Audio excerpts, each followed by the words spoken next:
How to enter referral code on Temu. Hi guys, welcome to our channel. Let's begin. In this video, I will guide you on how you can enter referral code on Temu. For this, open up the Temu app on your device. If you don't have this application, head over to Play Store or App Store in order to download and install this.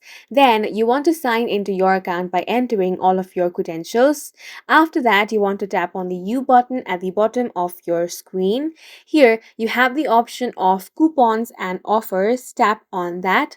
When you tap on this, you will have three different sections here: unused, used, and expired. Now, if you have a referral code and you want to use that, tap on this box over here. Then you simply want to enter the code. Make sure that you enter the correct code.